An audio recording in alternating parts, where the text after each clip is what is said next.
Good evening सभी 12th के students को संतोष बिहारी के फिजिक्स क्लास में। जैसा कि आप लोग को पता है, करंट इलेक्ट्रिसिटी चल रहा था और ये करंट इलेक्ट्रिसिटी 100% फिनिश्ड हो गया है। लेकिन कुछ इम्पॉर्टेंट क्वेश्चंस जो एग्जाम में जनरली पूछे जाते हैं, करंट इलेक्ट्रिसिटी के कॉन्सेप्ट पर ही बेस्ड क्वेश्चंस होता है, उस क्वेश्चंस को आज डील करेंगे और यह पूर्णतः समाप्त हो जाएगा। फिर हम लोग आगे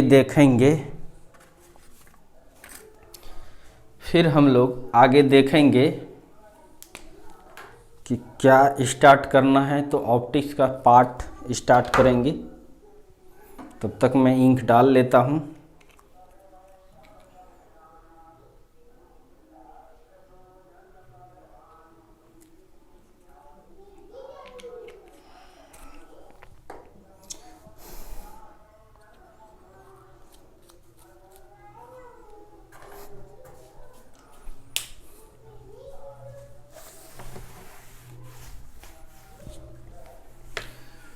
तो पहला क्वेश्चन आपके सामने है, what do you mean by short circuit.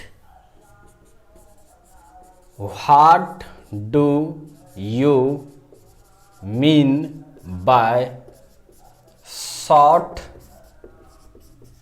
Circuit. लघु परिपथ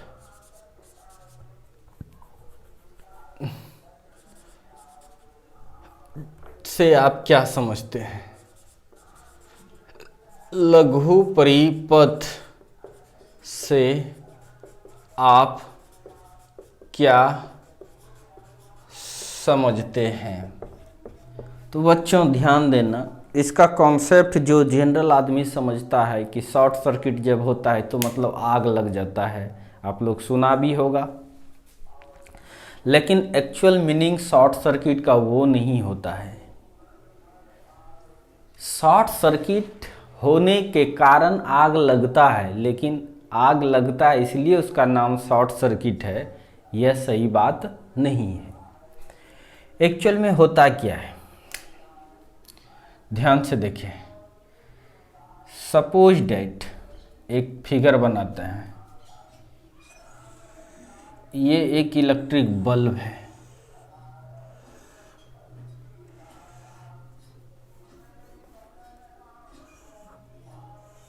आपको पता है ये एक इलेक्ट्रिक बल्ब है और ये इसका रेजिस्टेंस है। इसको जलाने के लिए 2 तार चाहिए, जो कि तार इस फॉर्म में रहता है, इस तरह से। एक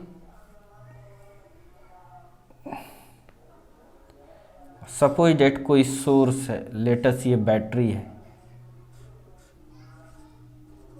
बैटरी में 2 टर्मिनल है।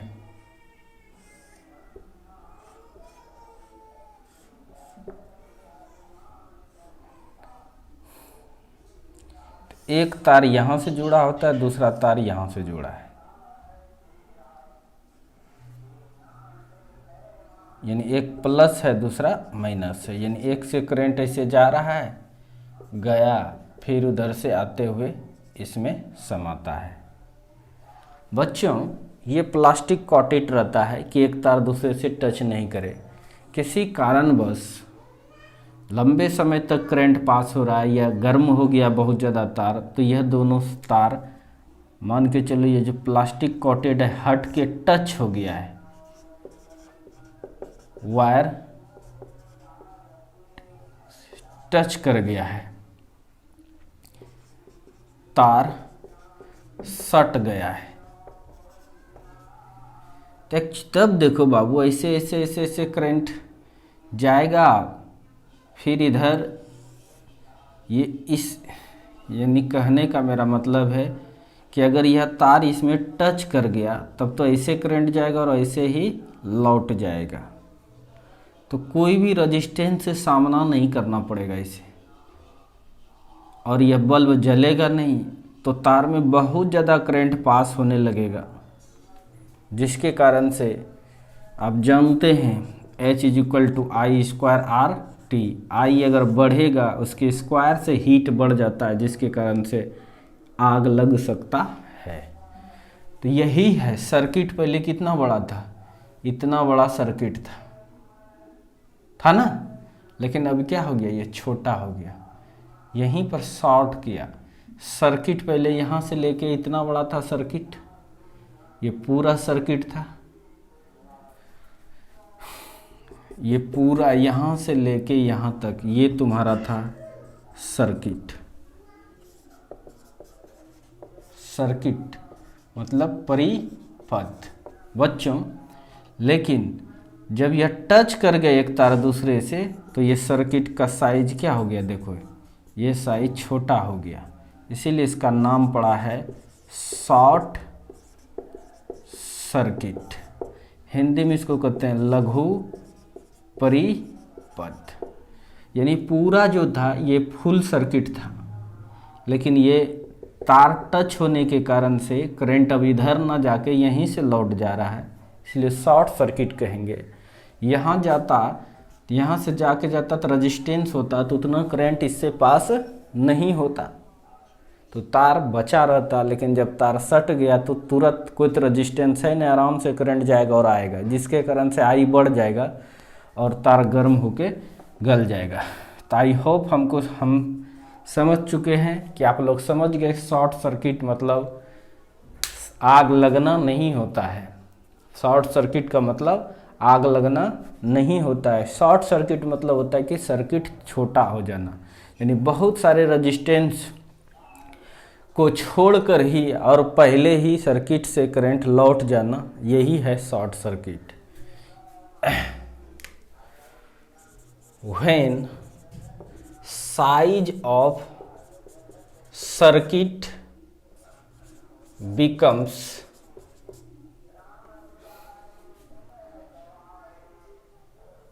small due to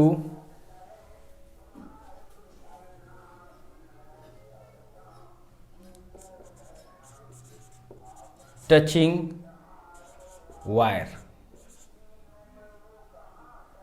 then it is called short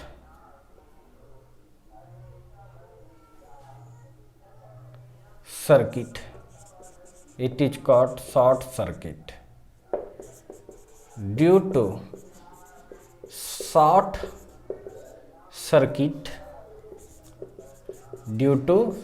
circuit, maximum current is flowing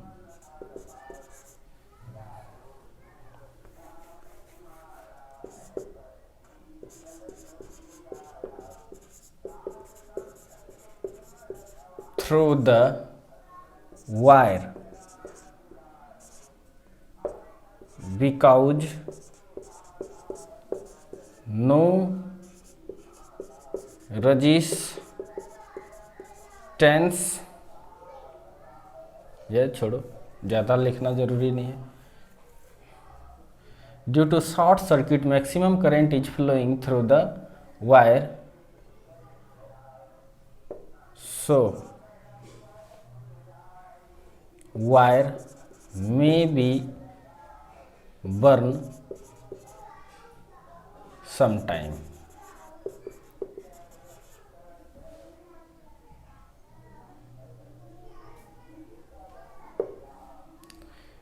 जब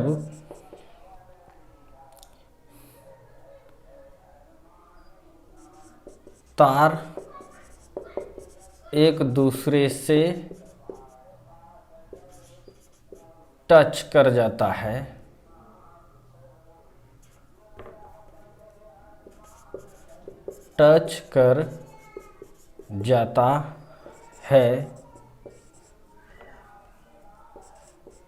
तो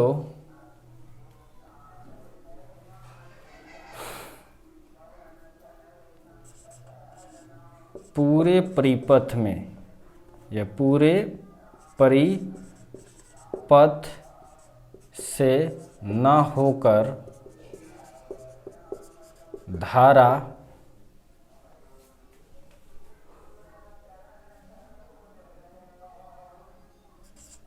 टच परिपथ से ही लौट जाती है, इसे ही लघु परिपथ कहते हैं। लघु परिपथ कहते हैं।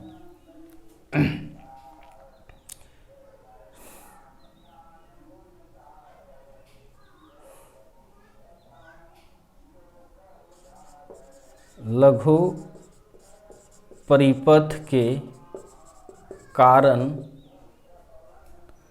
परिपथ में या लघु परिपथ में धारा अधिक प्रवाह होने लगती है, इसलिए परिपथ जलने की संभावना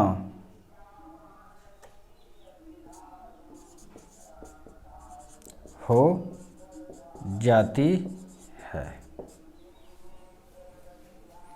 एक लाइन में कहेंगे परिपथ जब छोटा हो जाता है तो उसी को क्या कहते हैं हम लोग? शॉर्ट सर्किट कहते हैं।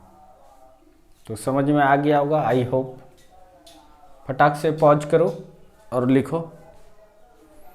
चमक रहा होगा, लेकिन मैं तो बोल तो देता हूं, तुम सुन तो लोगे।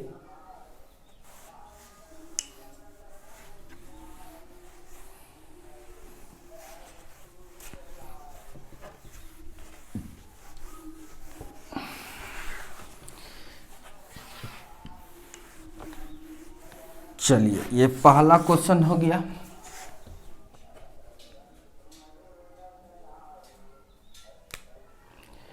Question number 2, due to current flowing heater, due to current flowing heater, heat energy continuously produce, heat energy continuously produce, heat energy continue produce, but its temperature after some time, but its temperature after some time not increased,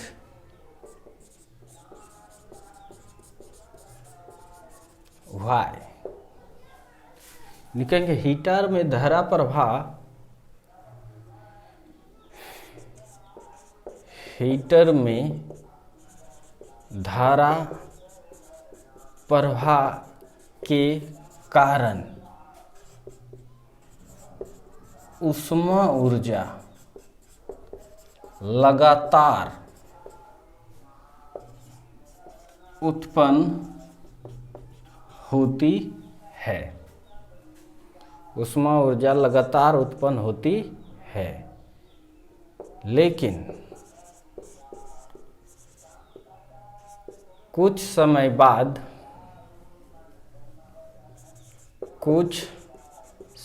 बाद तापमान नहीं बढ़ता है। क्यों? अच्छा question है।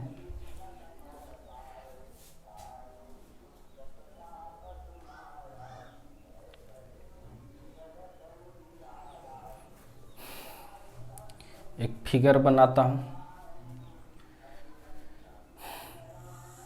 मानो ये हीटर है,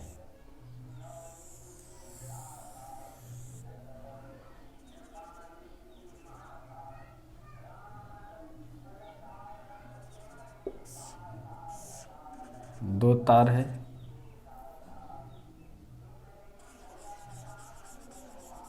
इस तरह से रहता है हीटर।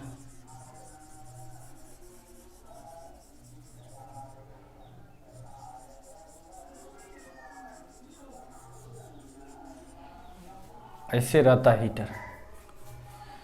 जब इसमें करंट देते हैं तो कंटिन्यूसली हीट उत्पन्न होता है। खाना बना लेते हैं हम लोग, अच्छा बात है। तो हीट उत्पन्न होता है, तो हीट देने पर टेम्परेचर बढ़ता है, हीट देने पर टेम्परेचर बढ़ता है। तो कुछ देर तक टेम्परेचर बढ़ता है, उसके बाद फिर टेम्परेचर कांस्टेंट हो जाता है, फिर नहीं बढ़ने लगता। यही क्वेश्चन है बच्चों। आपको पता है हीट देंगे तो टेम्परेचर हाई हो जाएगा, ऑब्वियसली है। फिर जो ये सराउंडिंग है इसका टेम्परेचर तो लो है, surrounding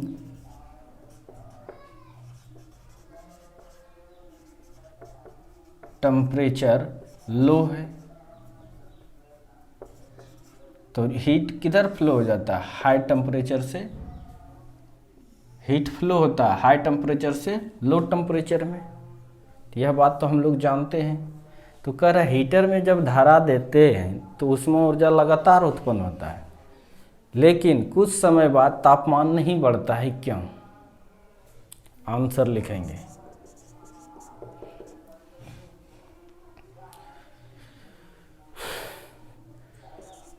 As we know that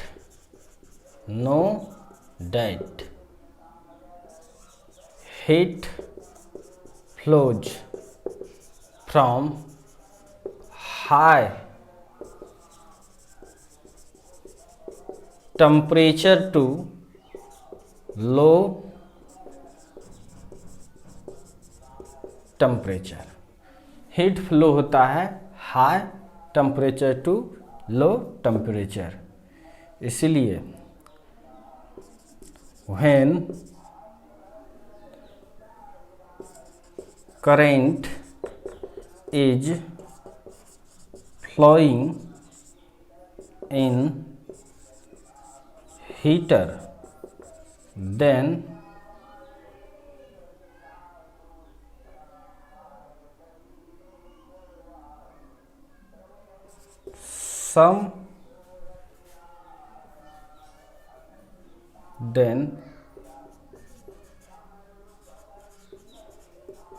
temperature increases, but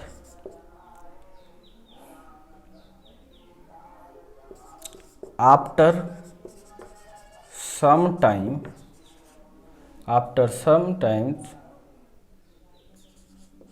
heat is flowing in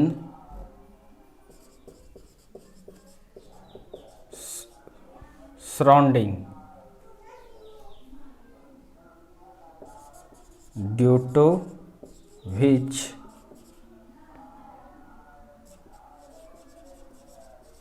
temperature not increased,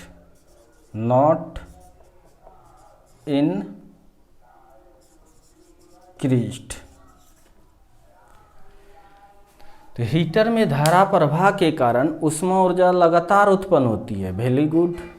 लेकिन कुछ समय बाद तापमान नहीं बढ़ता है, क्यों नहीं बढ़ता है बच्चों? जानते हैं हम लोग, एज वी नो डैट, जैसा कि हम लोग को पता है, heat flows from high temperature to low temperature. Heat हमेशा हाई टेम्परेचर से लो टेम्परेचर में फ्लो होता है। हीटर जब हीट देता है तो इसका टेम्परेचर बढ़ता है, और सराउंडिंग का टेम्परेचर जब कम हो जाता है इसके टेम्परेचर से, तो इससे हीट सराउंडिंग में जाना स्टार्ट कर देता है, जिसके कारण से इसका टेम्परेचर बढ़ता नहीं है। तो वही बात लिखे हैं, तो मैं क्वेश्चन मिटाना चाहता हूं।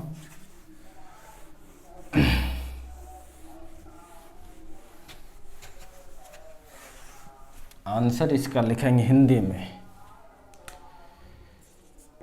जैसा कि हम लोग जानते हैं, ऊष्मा ऊर्जा उच्च ताप से निम्न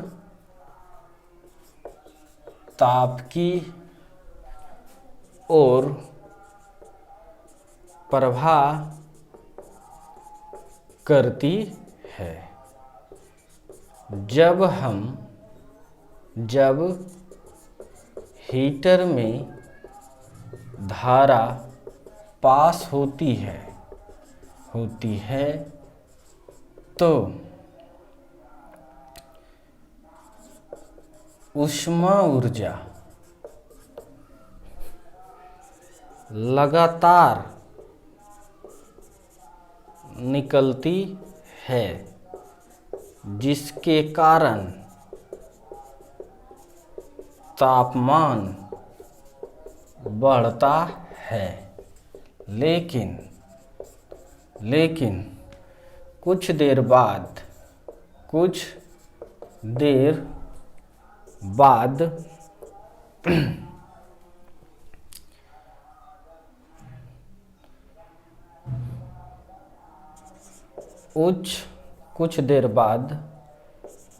वातावरण में ऊष्मा प्रवाह हो जाती है, क्योंकि वातावरण का तापमान कम हो जाता है,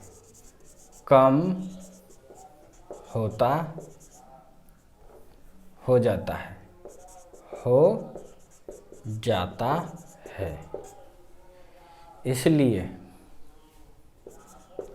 इसलिए ताप नहीं बढ़ता है।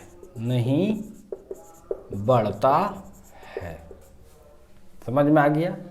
जैसा कि हम लोग जानते हैं, ऊष्मा ऊर्जा उच्च ताप से निम्न ताप की ओर प्रवाह करती है। जब हीटर में धारा पास होती है तो ऊष्मा ऊर्जा लगातार निकलती है, जिसके कारण तापमान बढ़ता है।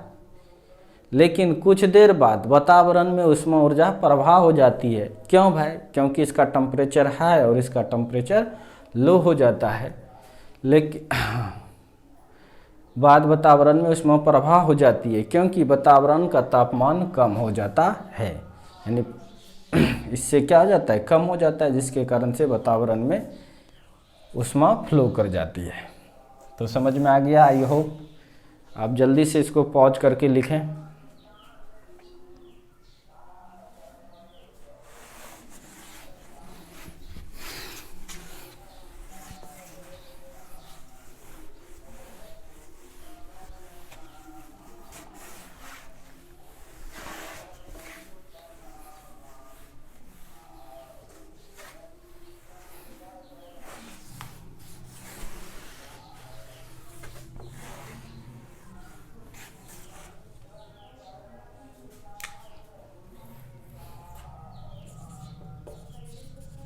What is condition of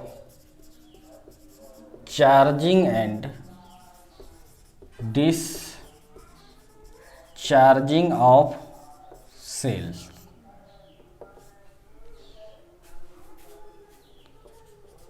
cell के चार्जिंग एवं डिस्चार्जिंग का शर्त क्या है? ठीक है, कंडीशन ऑफ चार्जिंग। चार्जिंग का ऑफ सेल क्या कंडीशन है? बच्चों ध्यान से देखिए, कोई एक सेल है, समझ जाओ, ये रजिस्टर है, एक स्विच लगा दो, इस तरह से ये सेल है। चार्ज कब होगा? इसका कुछ ईएमएफ है। अगर यहाँ पर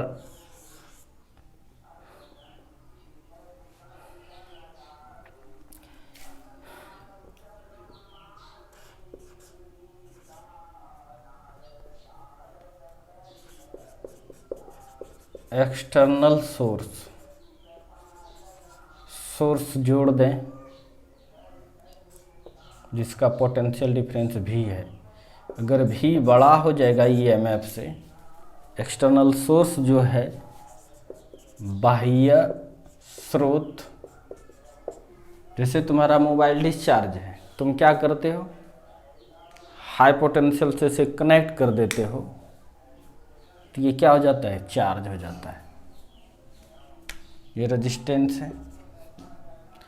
तो आंसर क्या लिखेंगे? If cell is connected with high potential difference external source, then it gets charged.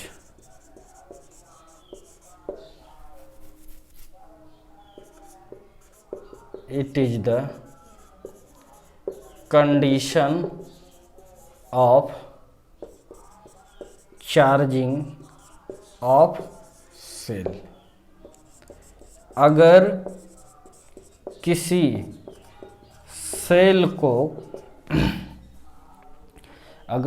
Cell को उच्च विभवांतर वाले बाह्य स्रोत से जोड़ा जाता है तो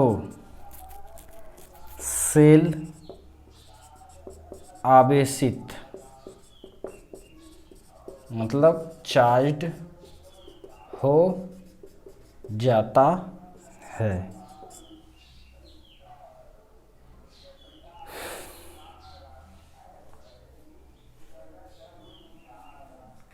तो समझ में आ गया?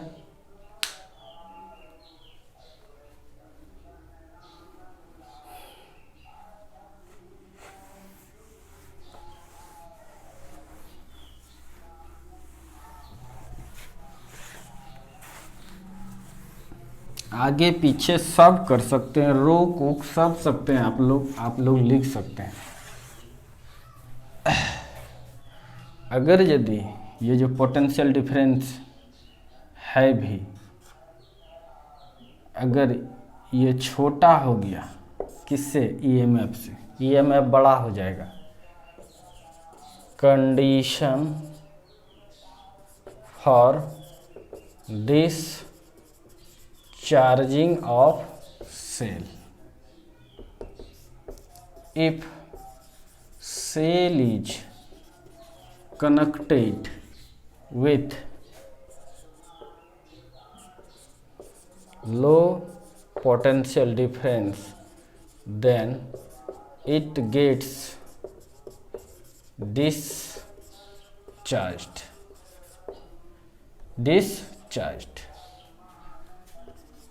It is the condition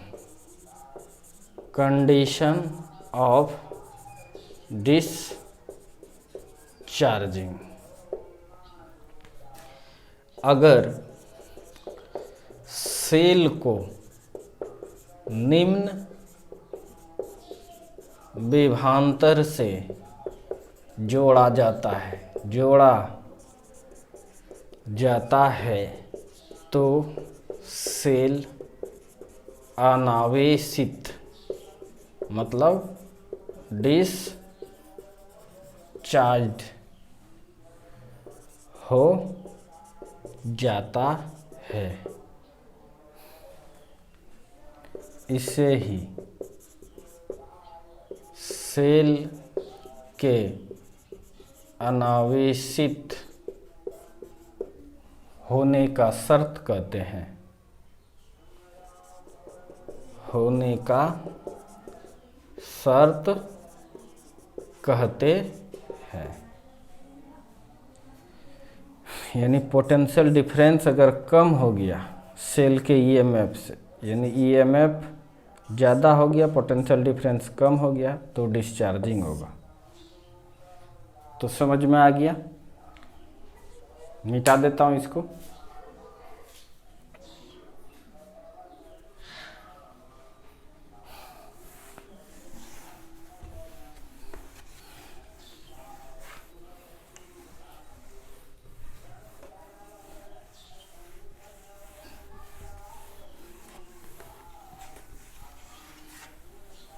एक क्वेश्चन और देता जो कि पूछते रहता है।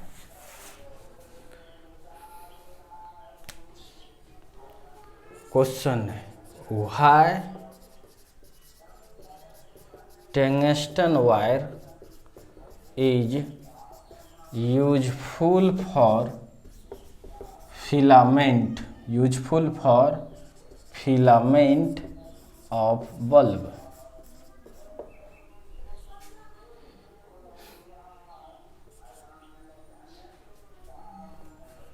क्यों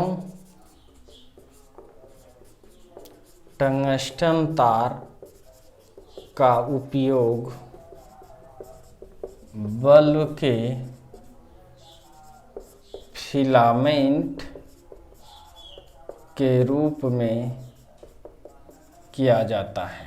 किया जाता है, क्यों किया जाता है? क्वेश्चन ये है।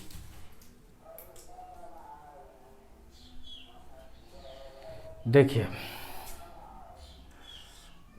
ये बल्ब है, मान के चलो एक बल्ब बना रहे हैं हम।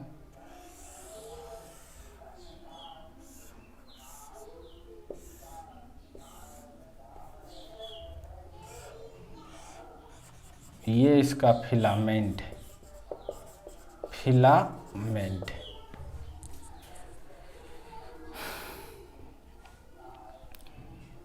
बल्ब को हीट करते हैं। ये हीट कितना सह सकता है उसको कहते हैं मेल्टिंग पॉइंट। क्या कहते हैं उसको? Melting point. और ये जो मेल्टिंग पॉइंट है यह 3380 डिग्री सेंटीग्रेड होता है टंगस्टन तार का। और कोई भी चीज़ को गर्म करेंगे तो ये गल जाएगा। ये गलेगा कब? 3300 डिग्री सेंटीग्रेड पर। बट एट 2127 डिग्री सेंटीग्रेड इतना टेम्परेचर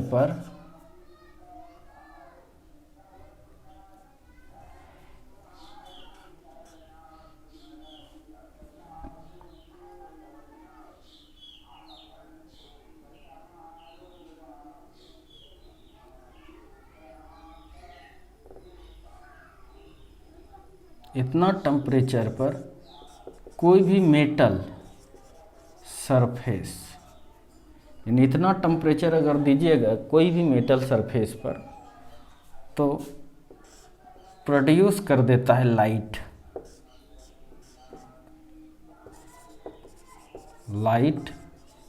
एनर्जी। बच्चों, इसको सहने की क्षमता है 3380 डिग्री सेंटीग्रेड। ये फिलामेंट है, टंगस्टन का है। टंगस्टन एक मेटल है, लेकिन 2127 डिग्री सेंटीग्रेड पर ही 2127 डिग्री सेंटीग्रेड पर ही मेटल का सरफेस जो है वो लाइट एनर्जी निकालने लगता है। बल्ब का क्या काम है? गर्म होकर लाइट एनर्जी निकालना। तो 2127 पर ही निकाल देता है, लेकिन इसका मेल्टिंग पॉइंट, ये जो गलेगा, इसका मेल्टिंग पॉइंट 3380 डिग्री सेंटीग्रेड। इससे पहले ही तो निकाल रहा है, वहाँ तक पहुँचने से पहले 127 से ही मेटल सरफेस लाइट एनर्जी निकालना स्टार्ट कर देता है।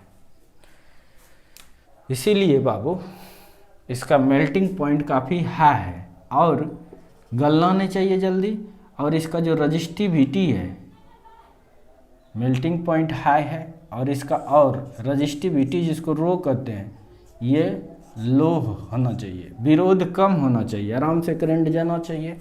तो रजिस्टिविटी बहुत लो है और मेल्टिंग पॉइंट काफ़ी हाई है, इसीलिए आंसर क्या कहेंगे, बिकॉज, क्योंकि melting point of tungsten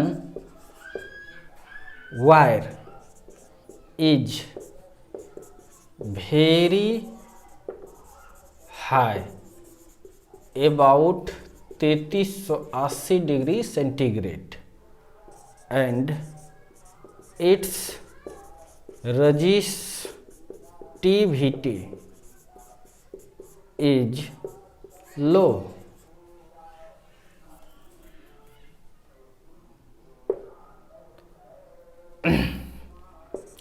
At temperature 2127 degree centigrade the metal surface can produce light energy,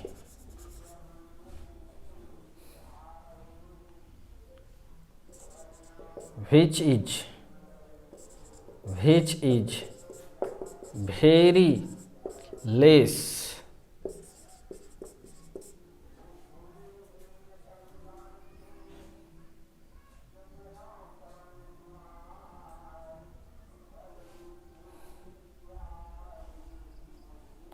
to melting point.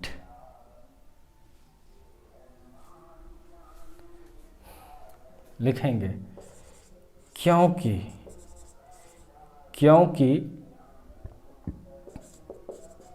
Tungsten के तार का प्रतिरोधकता बहुत कम होता है, जबकि इसका गलनांक बिंदु बहुत अधिक होती है, बहुत अधिक होती है। कोई भी धातु सतह 2127 डिग्री सेंटीग्रेड तापमान पर ही प्रकाश ऊर्जा उत्सर्जित करने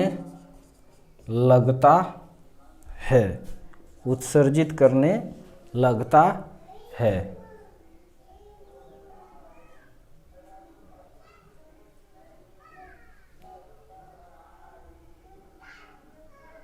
जो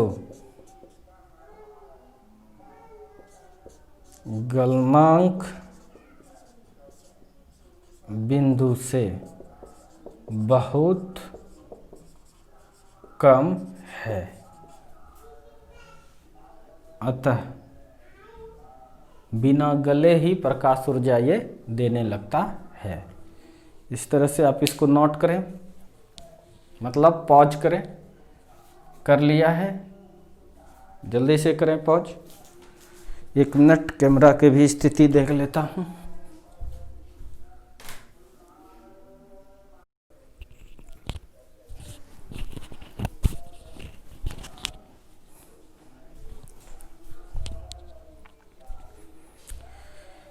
चलिए, लिख लिया। आप नेक्स्ट क्वेश्चन देखिए। why nichrome wire is useful for heater wire. देखिए भाई क्वेश्चन है, नाइक्रोम के तार का उपयोग हीटर तार के रूप में क्यों किया जाता है? क्यों किया जाता है? अभी तुरंत हम लोग पढ़े, टंगस्टन के तार का उपयोग बल्ब के फिलामेंट के रूप में क्यों किया जाता है? अगर कोई बल्ब है, ये बल्ब है और ये मानो हीटर है, दोनों के लिए अलग अलग चीज चाहिए आपको। देखिए हीटर का काम है हीट देना, और हीट डिपेंड करता है I²RT पर। तो समय तो हाथ में है, जितना देर तक हम दे सकते हैं। साथ में रजिस्टेंस ज़्यादा होना चाहिए तब हीट ज़्यादा होगा। करंट तो अपने हाथ में है, जितना दे सकते हैं। तो रजिस्टेंस ज़्यादा होने का मतलब रजिस्टिविटी भी ज़्यादा होना चाहिए। लेकिन बल्ब के केस में रजिस्टेंस इसका कम होना चाहिए, रजिस्टिविटी भी इसका क्या होना चाहिए? कम होना चाहिए। होना चाहिए नहीं? इसीलिए इस केस में टंगस्टन का जो तार था उसका रजिस्टिविटी कम होता है, पहला बात ये। और इसका मेल्टिंग पॉइंट जो है, ये गल गया अगर, तब तो बल्ब जलना बंद कर देगा। तो ये जल्दी गले नहीं, इसीलिए मेल्टिंग पॉइंट भी इसका हाई था, मेल्टिंग पॉइंट भी हाई था और रजिस्टिविटी रो था, क्योंकि विरोध नहीं होना चाहिए बल्ब में। ये रजिस्टिविटी बढ़ने से ताप बढ़ता है, यानी टेम्परेचर यानी हीट बढ़ेगा। हीट तो बल्ब को गर्म करके तो हमको कोई फायदा नहीं मिलने वाला है। तो बल्ब के केस में आपको क्या चाहिए कि जल्दी गले नहीं, यानी मेल्टिंग पॉइंट हाई होना चाहिए और आराम से करंट पास होना चाहिए। यानी कहने का मतलब ज़्यादा रजिस्टिविटी नहीं होनी चाहिए। ज़्यादा रजिस्टिविटी होगा तो हीट ज़्यादा हो जाएगा।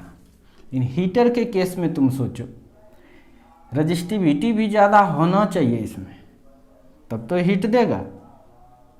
साथ ही साथ जल्दी गले भी नहीं, यानी मेल्टिंग पॉइंट, इसमें मेल्टिंग पॉइंट भी हाई होना चाहिए, रजिस्टिविटी भी हाई होना चाहिए। लेकिन बल्ब के केस में मेल्टिंग पॉइंट तो हाई होना चाहिए क्योंकि जल्दी गले नहीं, और रजिस्टिविटी जो है ये रो कम होना चाहिए ताकि हीट कम प्रोड्यूस करे। ये समझ में आ रहा है कि नहीं? इसलिए टंगस्टन के तार में खासियत था कि इसका मेल्टिंग पॉइंट भी हाई होता है और रजिस्टिविटी लो होता है। लेकिन अगर नाइक्रोम का तार हीटर के लिए यूज होता है तो जानते हैं क्यों? काहे कि नाइक्रोम का एक मिश्र धातु है, बताएंगे क्या क्या चीज़ से मिलकर बना है। इसका मेल्टिंग पॉइंट भी हाई होना चाहिए, रजिस्टिविटी भी क्या होनी चाहिए? हाई होनी चाहिए। दोनों चीज़ होनी चाहिए। अगर रजिस्टिविटी लो रहेगा तब तो हीट प्रोड्यूस ही नहीं करेगा, हीटर का जो काम है वह काम पूरा ये नहीं करेगा, तब तो ये भी लाइट देने लगेगा। अगर रजिस्टिविटी कम हो जाएगा और मेल्टिंग पॉइंट हाई है तो हीटर हीट ना देके क्या करने लगेगा? लाइट देना होगा, लाइट देने लगेगा। नहीं, यानी आपको लाइट चाहिए तो रजिस्टिविटी कम होना चाहिए ताकि हीट ना देके क्या दे? लाइट दे। लेकिन मेल्टिंग पॉइंट जो है, गलनांक जो है, जल्दी गले नहीं। वो बल्ब के केस में भी है, फ्यूज जो करता है बल्ब क्या होता है? गल जाता है। तो आई होप आपको क्लियर समझ में आ गया होगा। यानी ये नोट करके दिमाग में सेट कर दो। हीटर के लिए फॉर बल्ब के लिए बाबू मेल्टिंग पॉइंट तो हाई होनी चाहिए, ज़्यादा होना चाहिए, रजिस्टिविटी भी कम होना चाहिए ताकि हीट कम करेगा। फॉर हीटर के लिए मेल्टिंग पॉइंट तो हाई होना चाहिए, हीट भी उत्पन्न हो, इसलिए इसकी रजिस्टिविटी भी ज़्यादा होनी चाहिए। अब नाइक्रोम का ही यूज क्यों किया जाता है तनिक देखते हैं। लिख रहे हैं nichrome.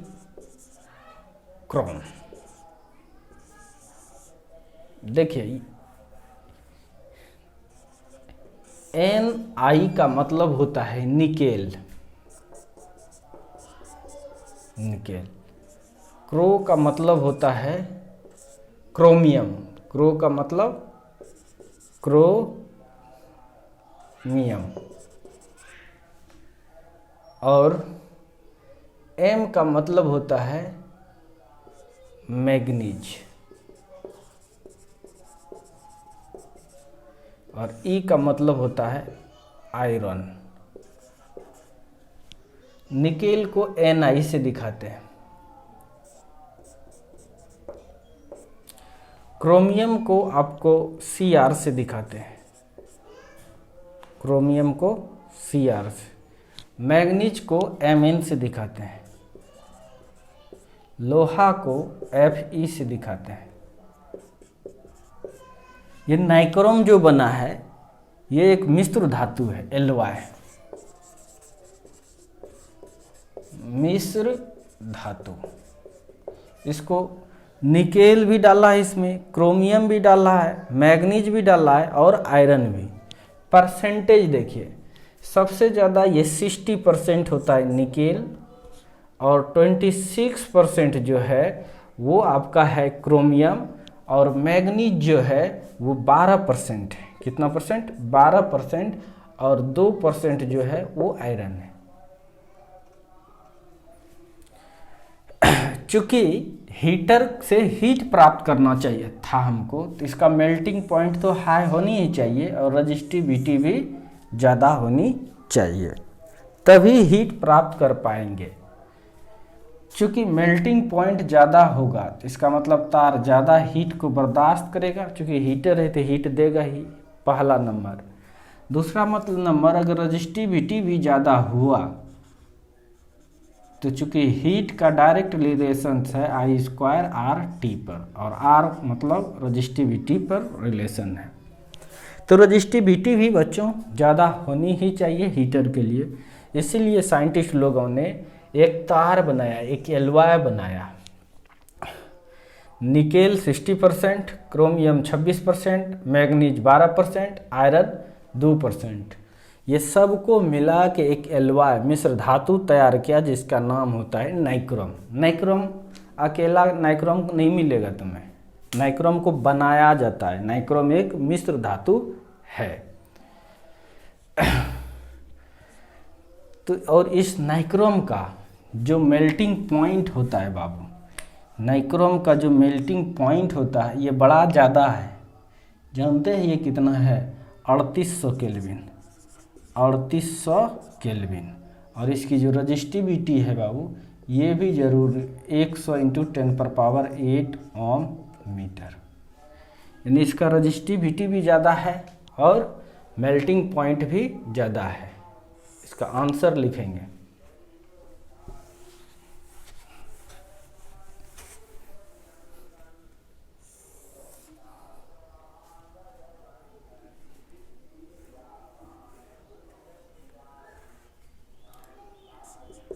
For heater wire we need high melting point and high resistivity। Heater के तार के लिए हमें ज़्यादा मेल्टिंग पॉइंट और ज़्यादा रजिस्टिविटी भी चाहिए। 1 मिनट बच्चों, लगता है आपको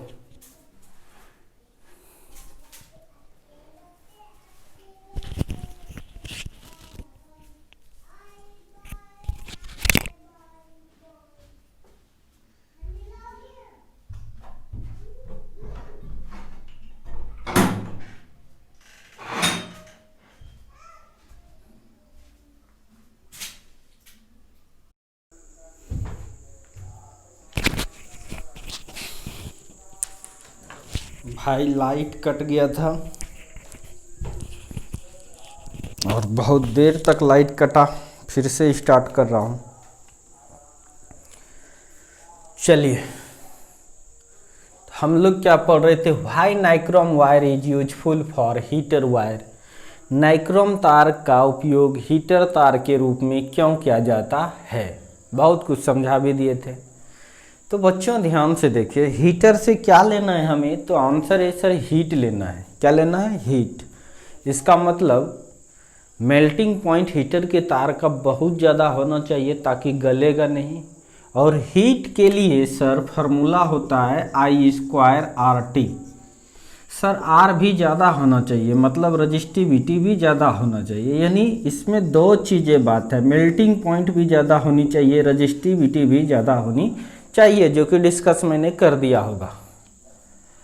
तो वही लिखें, for heater we needs high melting point and high resistivity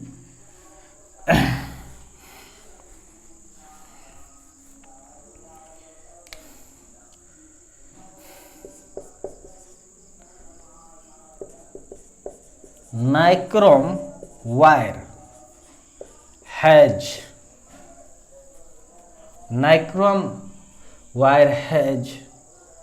melting point 3800 kelvin, जो कि बहुत हाई है, एंड रजिस्टिविटी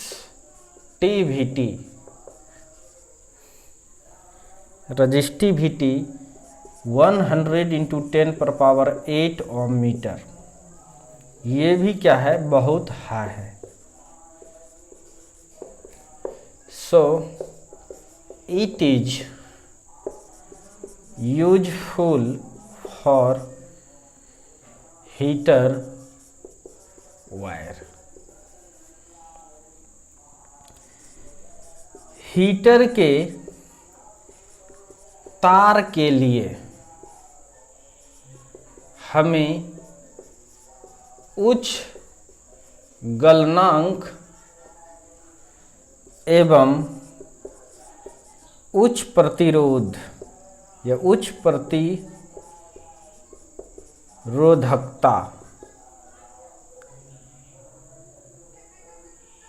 चाहिए।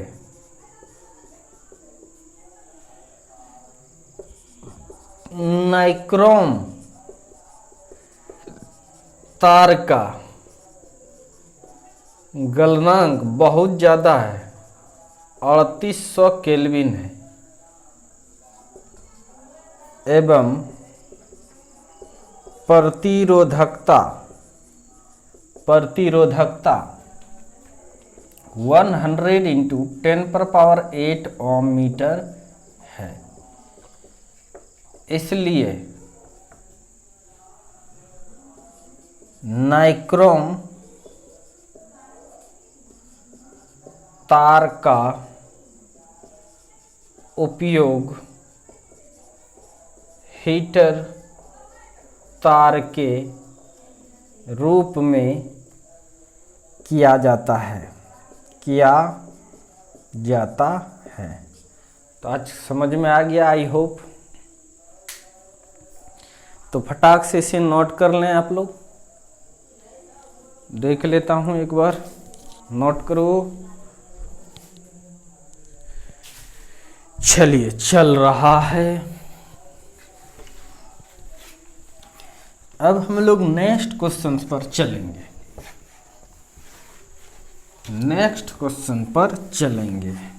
और ये नेक्स्ट क्वेश्चन है क्या?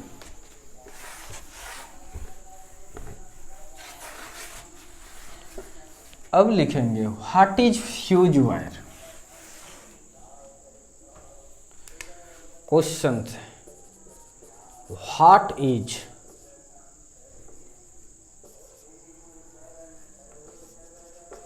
Fuse wire. फ्यूज तार क्या है? फ्यूज तार क्या है?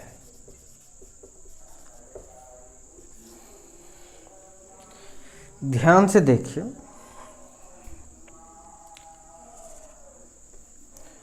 तुम लोग देखा होगा घर के इलेक्ट्रिकल सर्किट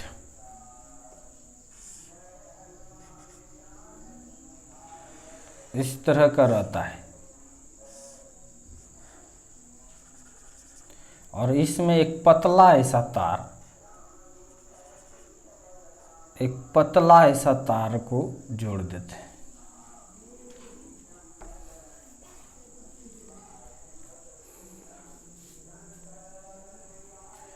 ध्यान से देखो बच्चों, ये इसलिए जोड़ देते परिपथ में क्योंकि अगर मान के चलो अगर ज़्यादा करंट अगर एंट्री मारा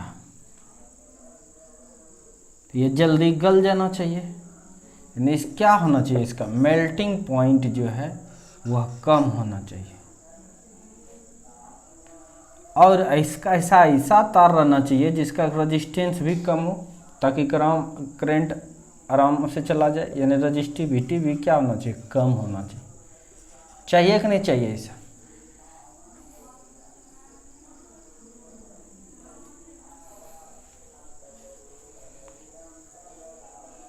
The wire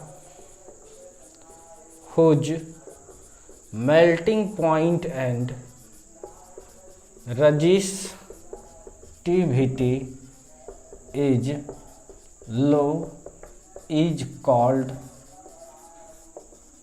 fuse wire.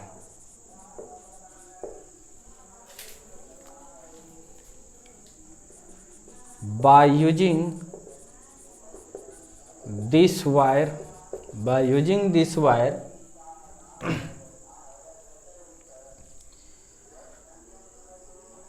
save the high voltage current, save the high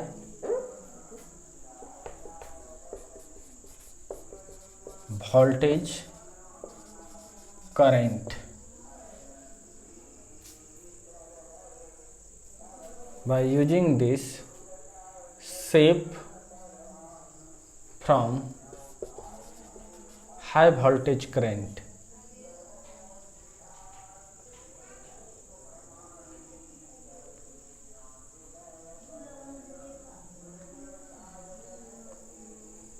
Of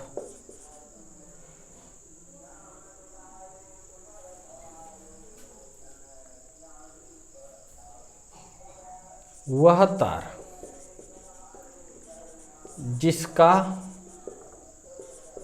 गलनांक एवं प्रतिरोधकता दोनों निम्न हो उसे फ्यूज तार कहते हैं, फ्यूज तार कहते हैं।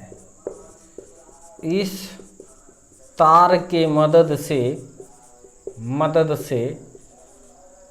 हम लोग अपना परिपथ को उच्च विभव वाले धारा से सुरक्षित करते हैं।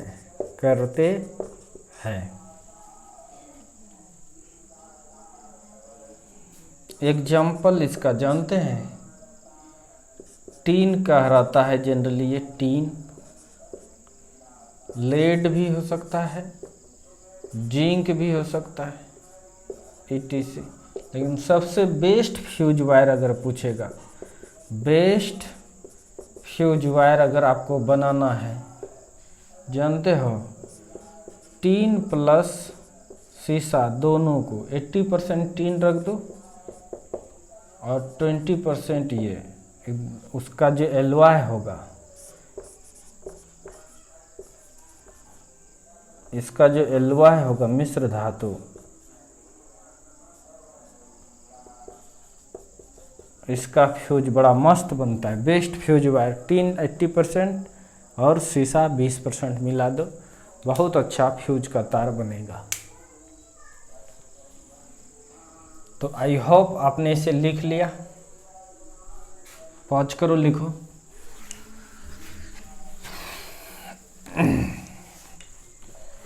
अब हम लोग और चलते हैं, एक क्वेश्चन है बड़ा VVI question.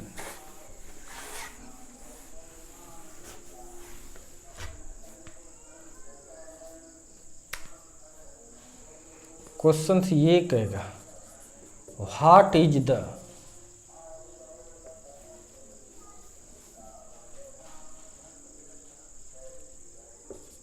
Resistance of human body, एकदम मानव शरीर का प्रतिरोध क्या होता है, मतलब कितना होता है। खूब पूछता है ये क्वेश्चन। देखो भाई समझाता हूँ।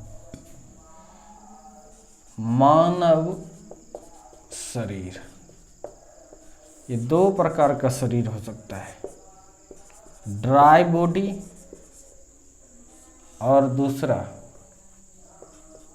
Weight body. Weight body, dry मतलब सूखा शरीर, वेट मतलब गीला शरीर। ध्यान से देखिए, गीला शरीर किसका होता है, स्वस्थ आदमी का। हेल्थी मैन अगर लिखा है तो गीला शरीर होगा। अगर केवल ह्यूमन बॉडी लिख दिया है, हेल्थी मैन नहीं है, तब अनहेल्थी मैन, अस्वस्थ आदमी। तो इसका रेजिस्टेंस जो है बाबू एकदम याद रखना, 50 किलो ओम होता है। और एकदम स्वस्थ आदमी है तो 10 किलो ओम। खूब पूछा है ये। इसी चीज़ को आप लिख सकते हैं 50 1000 से मल्टीप्लाई कर दो, किलो मतलब 1000, या 10 3 0 बैठा के इतना ओम। तो समझ में आ रहा है कि नहीं। यानी कोई पूछा ह्यूमन बॉडी का रेजिस्टेंस कितना होता है, तो अगर ड्राई बॉडी है तो 50 किलो ओम, अगर स्वस्थ बॉडी है एकदम हेल्थी मैन है, वेट बॉडी है तो 10 किलो वन। तो ये चीज़ को एकदम याद ही रख लेना।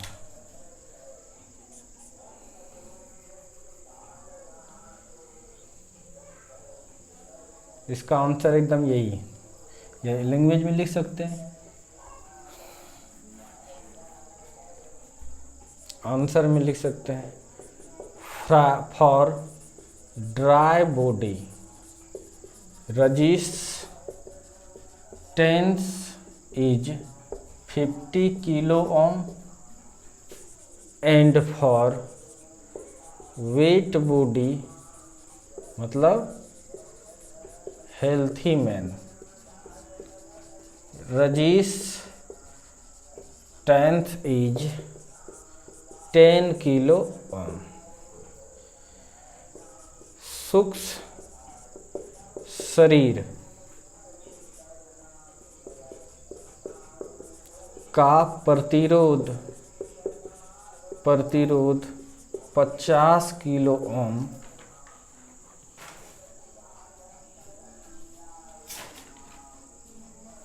सूक्ष्म शरीर का प्रतिरोध 50 किलो ओम होता है, जबकि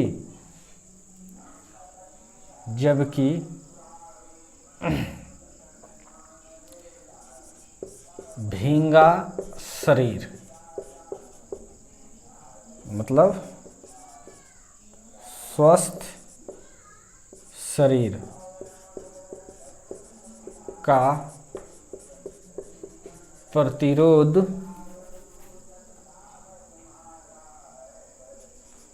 50 किलो ओम, 10 किलो ओम होता है, 10 किलो ओम होता है। तो ये हो गया आंसर आपका।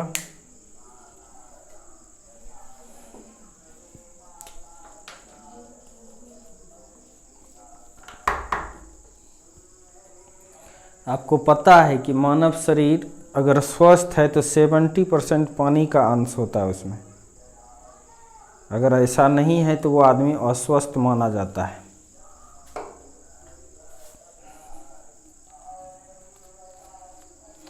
तो कोई पूछेगा बताओ बाबू कि मानव शरीर का प्रतिरोध कितना होता है, तो आप बोलिएगा अगर सूखा शरीर है तो 50 किलो ओम और भींगा हुआ अगर शरीर है तो 10 किलो ओम होता है। तो जिसका प्रतिरोध ज़्यादा होगा, प्रतिरोध सूखा शरीर का ज़्यादा होगा, बोलो, तो उससे करंट कम पास होगा। प्रतिरोध मतलब विरोध, जिसका प्रतिरोध ज़्यादा तो उससे करंट कम पास करेगा, जिसका प्रतिरोध कम उससे करंट ज़्यादा, प्रतिरोध जिसका प्रतिरोध कम उससे करंट ज़्यादा पास होगा।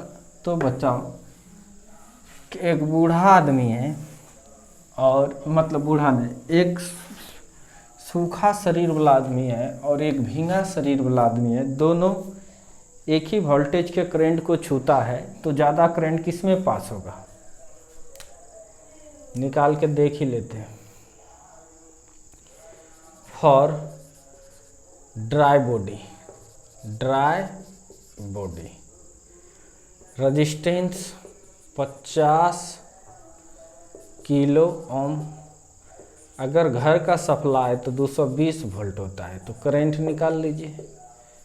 ध्यान से देखिए, V is equal to I R, तो I is equal to V by R, I is equal to V 50 को 1000 से मल्टीप्लाई कर दिए, ओम बन गया, सॉरी V का मान 220, 50 गुना 1000, 0 0 कैंसिल, करंट का मान निकालेंगे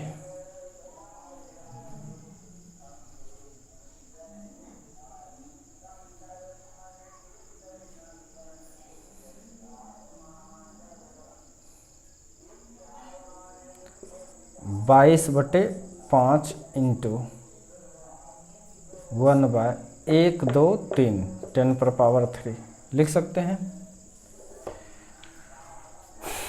तो चलिए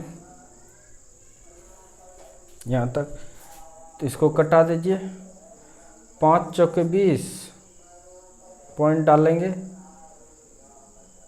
4.4, तब करंट का मान कितना आया 4.4 इंटू 10⁻, ऊपर जाएगा तो -3 एम्पियर, यानी I इज इक्वल टू लिख सकते हैं 4.4 मिली एम्पियर का करंट पास हुआ है।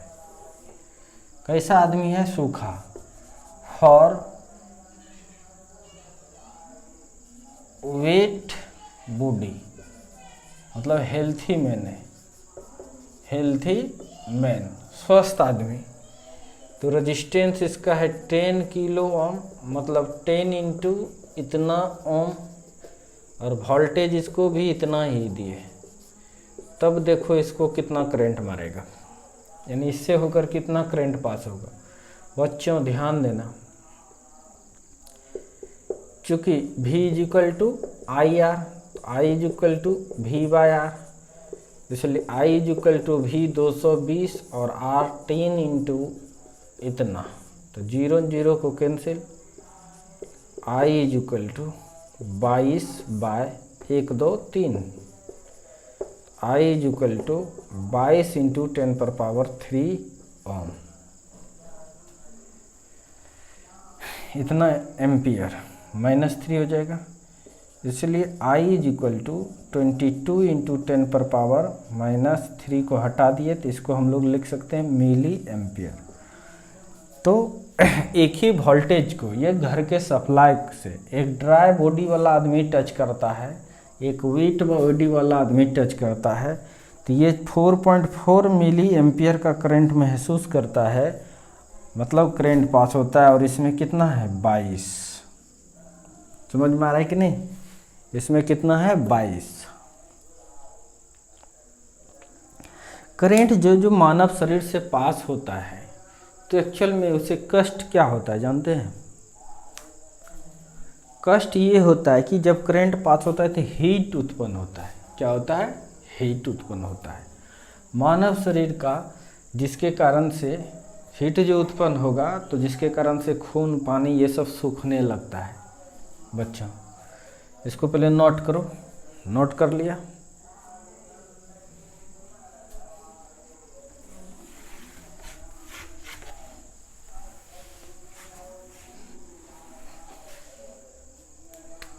लिख देंगे hence maximum current is passing through healthy man। अतः स्वस्थ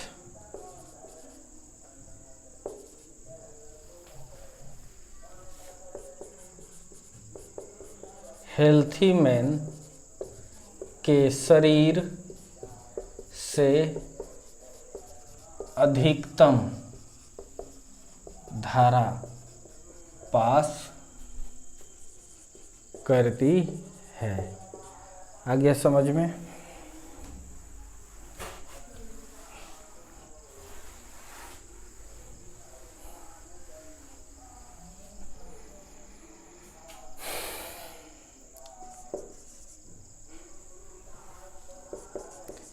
हीट फॉर ड्राई बॉडी, और इधर लिख रहे हैं हीट फॉर वेट बॉडी। ध्यान से देखिए बच्चों, ड्राई बॉडी के लिए रेजिस्टेंस है 50 किलो ओम। करंट निकल गया मान के चलो 4.4 मिली एम्पियर, और इसके लिए रेजिस्टेंस निकला 10 किलो ओम और करंट निकला 22 मिली एम्पियर।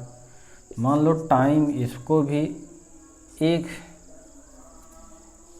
60 सेकंड तक करंट फ्लो हो गया, तो इसमें भी मानो 60 सेकंड तक करंट फ्लो हो गया।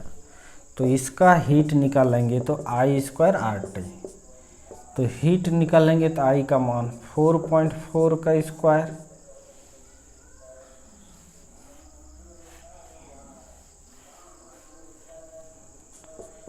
4.4 इंटू 10⁻³ इसका स्क्वायर हो जाएगा। रजिस्टेंस 50 इंटू 10 और टाइम 1 सेकंड लेते हैं, इसका भी ले रहे हैं 1 सेकंड। तो जानते हैं खतरा कौन करता है? ये जो हीट प्रोड्यूस करता है यही खून सुखा देता है। 1 इसके लिए अगर बात करें तो H = formula I² RT। H = I का मान 22 इंटू 10⁻³ का स्क्वायर और R है 10 इंटू 1000 गुना 1। सॉल्व करने के बाद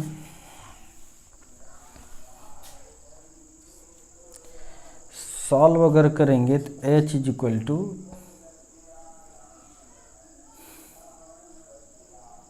इसको सॉल्व करना,